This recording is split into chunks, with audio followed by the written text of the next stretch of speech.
The Kia EV6 is a very hot competitor in that EV segment, and now there's an update, a facelift for the EV6.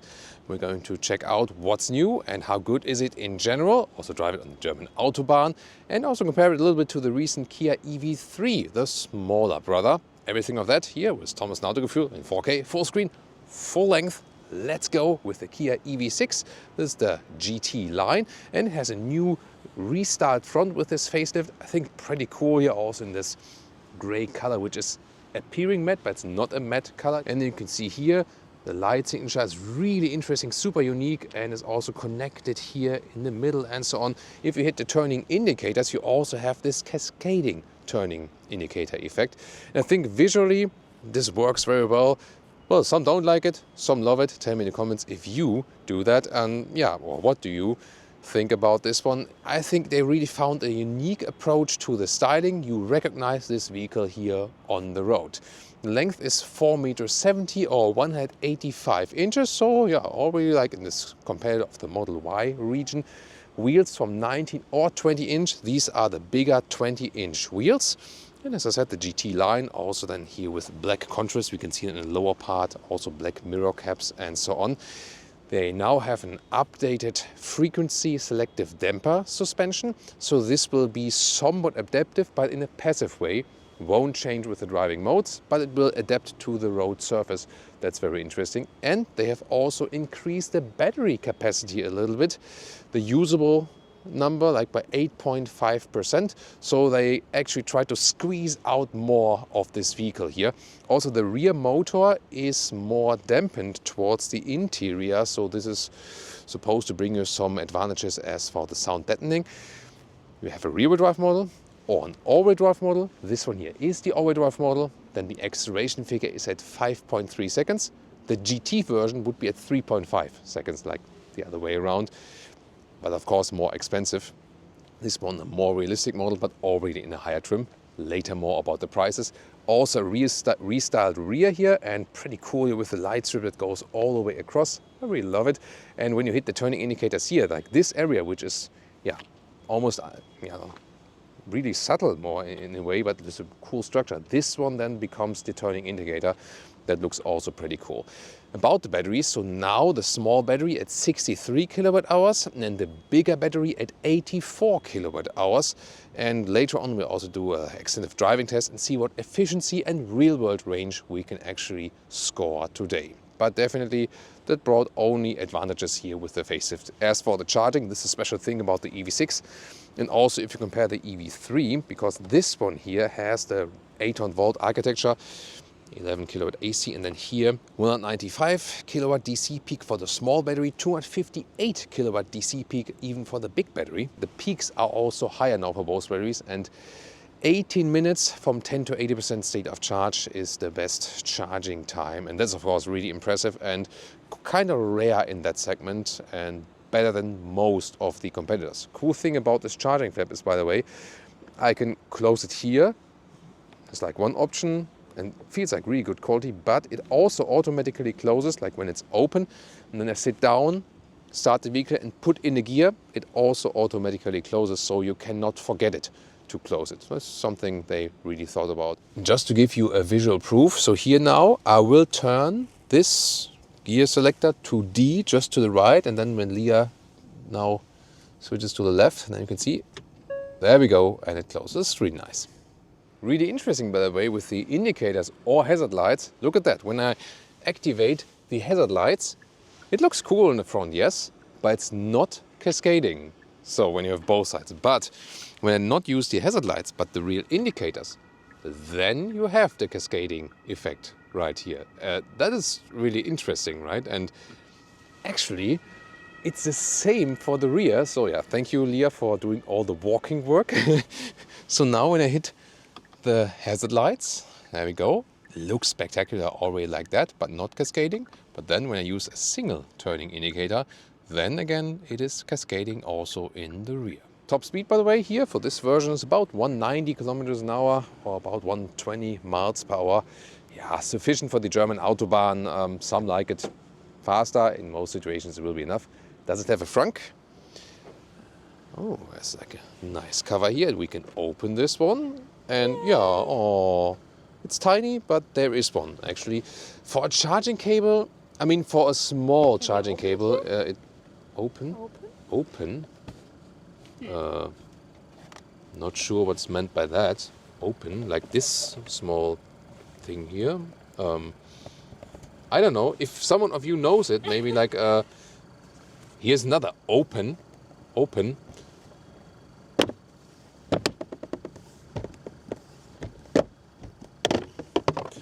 Yeah, that's meant by open. Yeah, so there you can see the electric equipment. Like always, by the way, when you see the orange cables, if you don't know yet, orange cables always means high voltage. We also see that in plug-in hybrids and so on. So yeah, I haven't discovered that myself yet. So you always push me to discover more new things. This is the car key, closing and opening. It's right here. Then also here the door handles come towards you, otherwise flush. There's also now a new digital key available, and you can also remotely, take the car out of a parking lot or something. It's possible. Then door closing sounds. Really solid like that. Wow, that's perfect. So great door closing sound indeed. Then interior, as I said, a GT line. So here it is somewhat soft, between hard and soft, I would say, but everything nicely covered.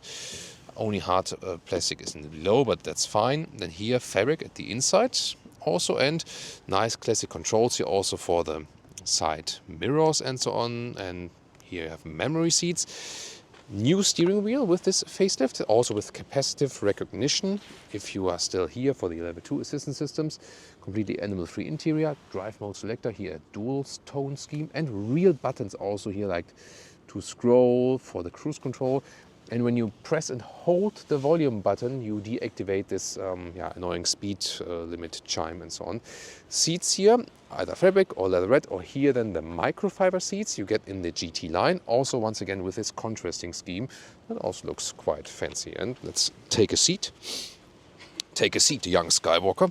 And then here, yeah, it's actually very comfortable and with 189, 6'2", some headroom left, and yeah, it's also long enough. That seat also works for tall adults. The cockpit is still somewhat futuristic, and I really like the cool materials they're using here. This it's like a surface you can really feel here in the GT line. Cool.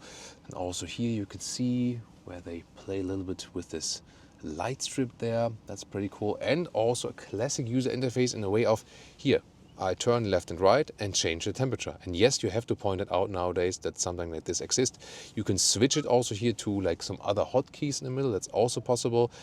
Other than that, you have rear and direct control. It is capacitive, yes, but it's still good to have separate control here for seat cooling, seat heating, steering wheel heating, also left and right, so I can individually rule it here for the right and the left passenger. So yeah, I mean, rear buttons is maybe better to control, but it's a nice integration, and at least you have this direct access to that. Start and stop here, and then here, right for the drive, left for reverse. That's also easily done. Inductive charging pad, not ventilated though. Adaptive cup holders and a lot of space here underneath, for example, to store some cases, and really good build quality. Like when you see the seats, how plush them are, seating depth, and when you like rattle something left and right, everything feels really solid. In the front there we have USB-C chargers, right side charging only, left side you can choose between charging and connecting and charging, and a lot of space here in that middle console. And also the integration of the screens here, these two 12.3-inch screens, is actually quite nicely done inside the vehicle, so they're not too much in your face. Driver POV here, pretty cool, these buttons also for the volume and so on, nice to control.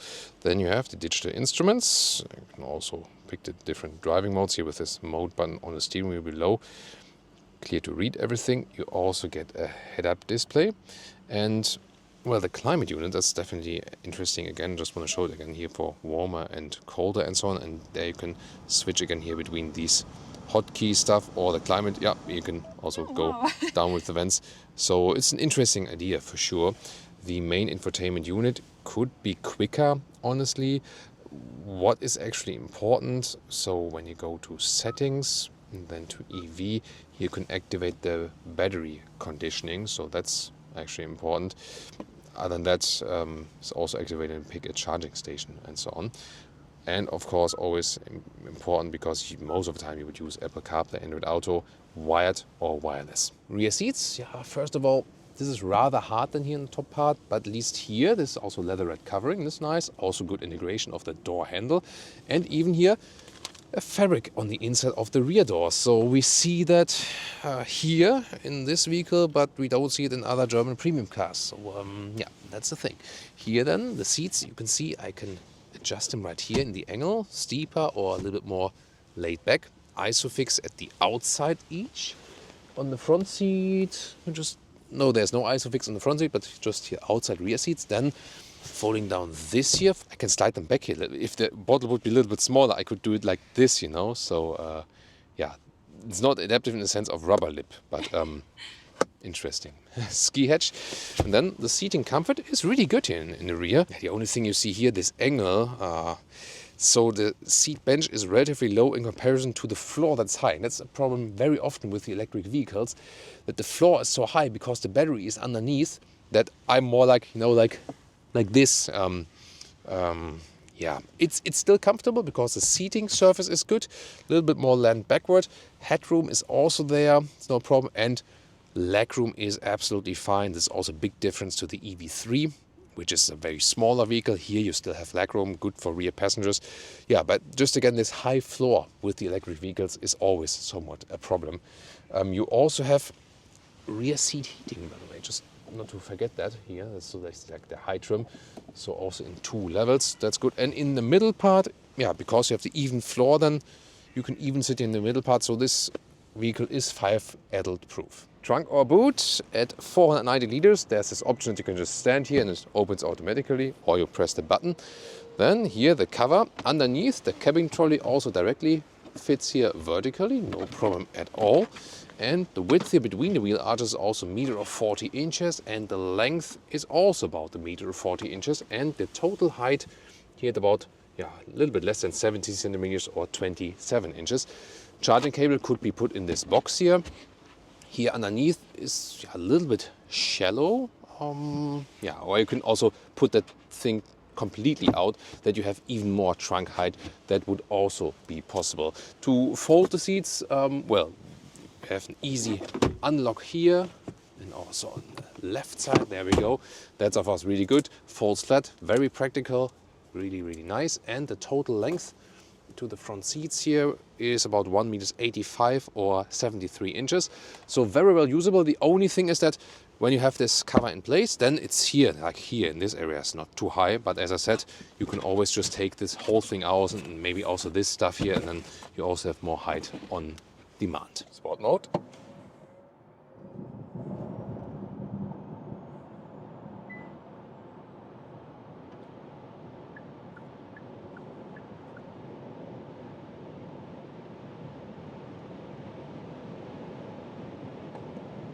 Woo! Almost top speed. Yeah, we reached some like 50 to 180 kilometers an hour, and that was really quick. My ears are closed.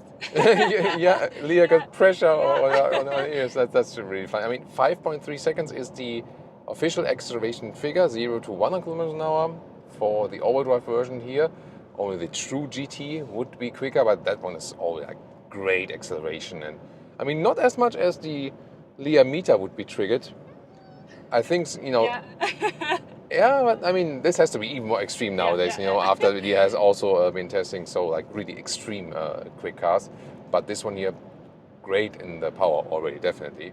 And next to top speed and performance, of course, you also have all the modern assistance systems. For example, here, setting the cruise control at the left side of the steering wheel, left thumb. Now the steering wheel here with hands-on detection as well. So let's see just if that works. I mean, you're supposed to keep your hands on the steering wheel here with these level 2 systems, but you see also just doing that for showcase purposes now, see how the car is being kept in the lane, although the road is going slightly right, so that makes a sophisticated impression. Now keep hands on steering wheel. That's it. That was enough, you know, like just so there you can see it really recognizes just like by touch capacitive, and that's actually a quite cool thing, definitely. And from the noise and so on, also if you think about the EV3, A little bit here from the mirror. The mirrors. Maybe it's the Yeah, GT-Line. the special mirror It's, form. yeah. Let's see, we drive a little bit quicker now again. Yeah, there it is. Yeah. So, but I think it's still okay. It's not too annoying. I would say the wind noise pick up here at about 145 kilometers an hour. Everything below that, and I mean, in most countries, the motorway speeds are 100 to maximum 120, 130 kilometers an hour, something like that. There, I think it's silent enough, definitely. Only above that, it would be maybe like a German case. But I feel it's more silent than the EV3, right? Mm-hmm. Yeah. Yes. So that's also like something where you pay more, and then it's a difference. So that's actually a good thing. And suspension is better. Yeah, and suspension is also better than with the Kia EV3. So here, these frequency adaptive dampers, they have been there before. However, they have been updated, so different tuning and so on, and you feel that, especially like in waves, there they do a very good job. If you have small potholes in the road, this is then more a thing of the 19 or 20-inch wheels. So here we have the 20-inch wheels, and when the road gets really, really rough, you do feel that.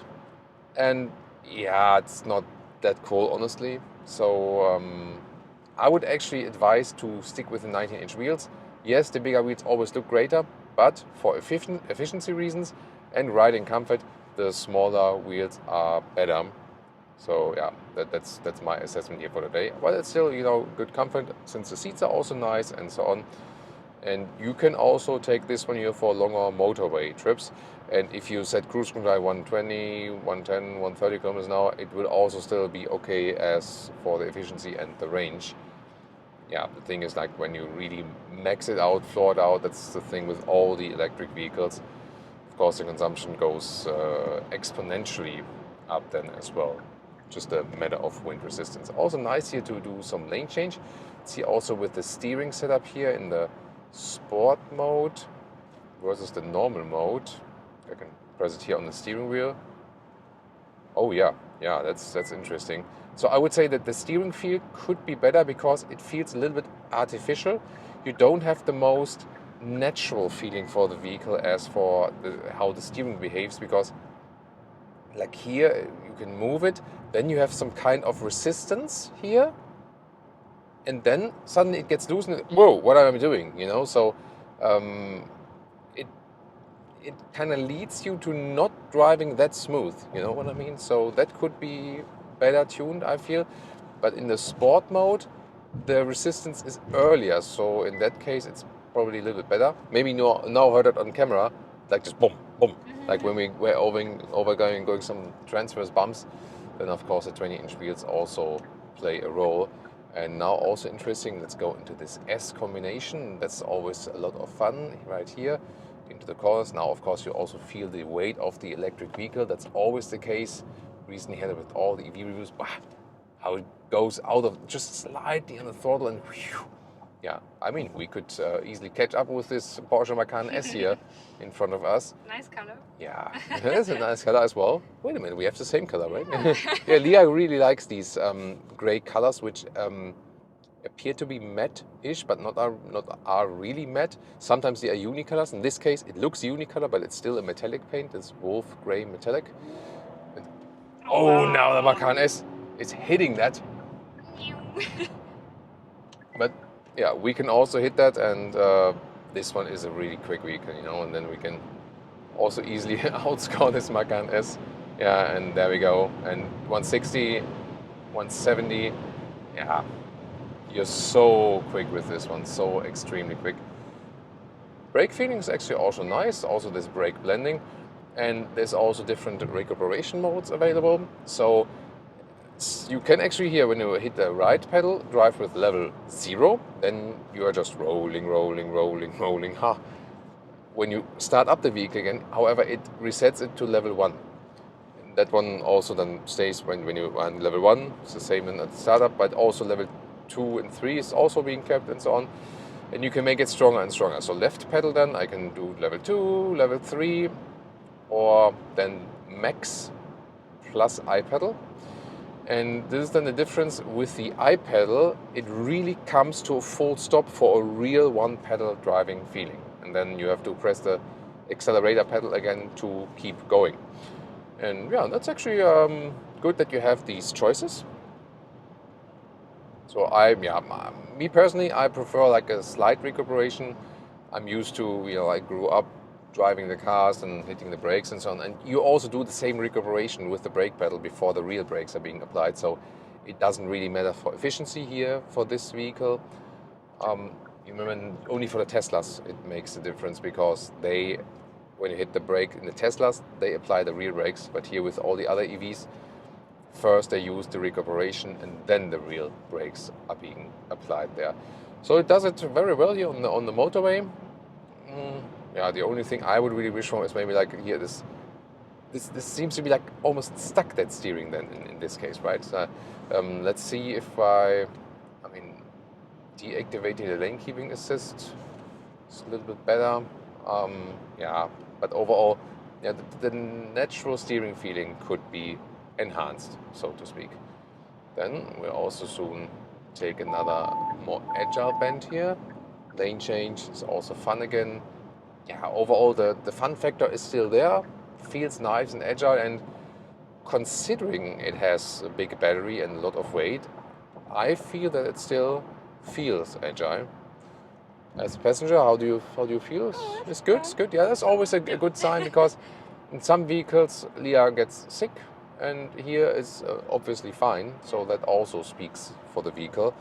Overall, also how you sit in this vehicle, everything, it feels smaller than it actually is. It's 4 meters 70, 185 inches. It's not a small, not a short vehicle, but it feels smaller actually. So and initially, if we compared the Kia EV3, this one still delivers you more, especially if you go more long journeys, also if you need the fast charging and so on.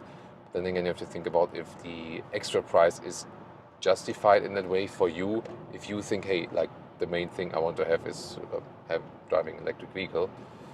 So now we go into this S combination. We have dry road, good grip, and let's see about that. The steering feeling, again, not my favorite, but here on the corner, pushing it in, nice. Really balanced feeling of the vehicle now, and when you accelerate out, woo! It's really nice, so much fun. Really, really great. Love that. So, very likable driving feeling. That's pretty cool. And I would say in the driving feeling, like how the car behaves and the suspension, that one I would also say it's better than the Tesla Model Y, because the Model Y is just so much rougher than in this case. However, I told you with the facelift, they've updated the suspension at Tesla and also the wheels, so soon looking forward to how that one has changed now. And of course, we'll also keep you updated with all the changes there. Towing has been upgraded as well, by the way, now at 1.8 tons, so a little bit more here for the all-wheel drive version. Then about the efficiency and real-world range. If we drive motorway 100, 110 kilometers an hour, maybe sometimes 120, and even here in low temperatures, you can score some 21 kilowatt hours on 100 kilometers, so some 3 miles per kilowatt hour. It's not bad. There are some competitors like the Tesla Model Y again, which is more efficient. This one also in our test a little bit more efficient than the Kia EV3, which we had at like 23 kilowatt hours.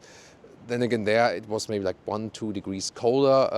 So they are more or less comparable. This one, as far as my tasting goes, a little bit more efficient. So the real world range here in winter temperatures about 400 kilometers or 250 miles with the big battery version here. In summertime, of course, you can score even better range figures. And also when we have city traffic only, it will be a couple of kilowatt hours per 100 kilometers, also less than if we predominantly go on the motorway and so on. Pricing, it starts here at 45,000 euros, taking German reference prices. And if you go for all-wheel drive and also like a higher trim and so on, you also get to like 56,000 euros. And with the GT line, then more 61,000 euros. Already quite pricey. And plus some extras like assistance systems, sound technology package, heat pump, the optional, and this metallic paint. It's a wolf gray metallic paint. Looks not so metallic, but is still metallic.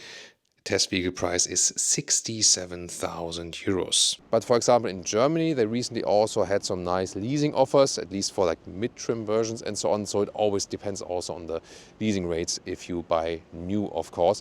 And if you want to compare the EV3, by the way, that one in a comparable trim, not the highest one, because it doesn't have like all the equipment, is at least 10, sometimes 15,000 euros cheaper. And if you say, hey, I want to save some money, I don't care if it's a little bit smaller, you can now also check out the EV3 or the recent Model Y facelift if you go same size.